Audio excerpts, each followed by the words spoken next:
We are in the process of testing. Make sure we're ready. And the surrounding safe environment. We need to remove what we have.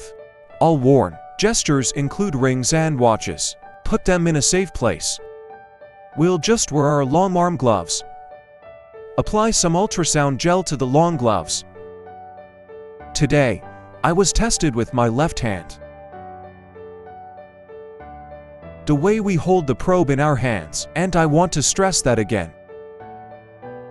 Our middle finger is pressed against the groove of the probe. The index finger and ring finger are sandwiched between the left and right sides of the probe. Then, use your thumb to feel for the location of the tissue we need to examine.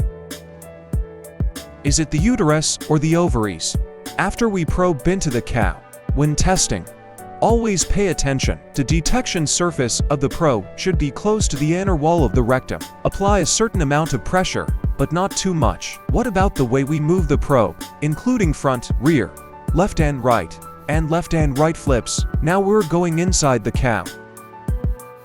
So we're going to move the probe in with our left hand. Inside the rectum. Okay, so what we're going to do is we're going to move on. The probe is fixed to the uterine body. You can see the uterine body. There are many elliptical shapes that appear. Then we go back to the uterine body. You will find some mucus. Next we move the probe to the horn of the uterus. You can see gray circles. These rings can help us judge this cow is empty. Next we move the probe to the other side. The horn of the uterus, we follow the horn of the uterus, and we find the ovaries. We can see above the ovaries, it's got a big astragalus and follicles.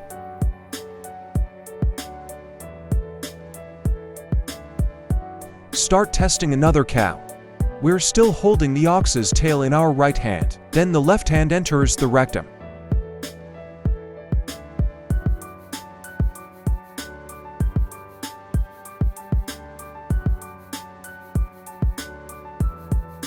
Now, we'll guide the probe through the bladder. After passing through the bladder, we'll be able to see the location of the uterine horns. The position of the uterine horn. We can clearly see that the uterine horn is full of large amounts of liquid.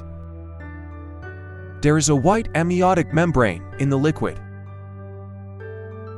There is one in the amniotic membrane. White fetus. We can tell from the image. This is a 30-day-old fetus.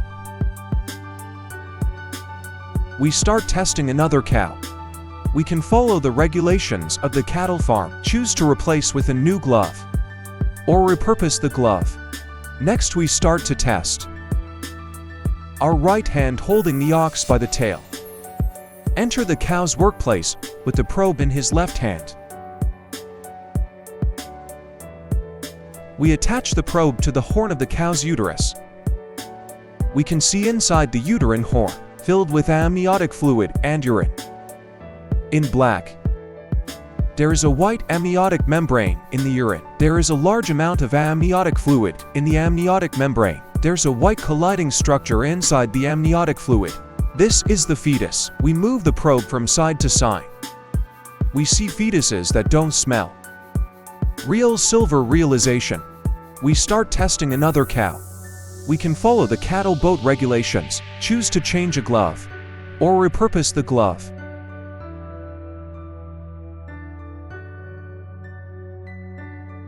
Then we hold the cow's tail in our right hand. Then, insert your left hand into the cow's rectum. The probe enters the cow's body along with our arm. We fix the probe to the corner of the uterus. We can see, inside the uterine horn, filled with a lot of urine and amniotic fluid, and you can clearly see the head of the fetus, the head and the mouth.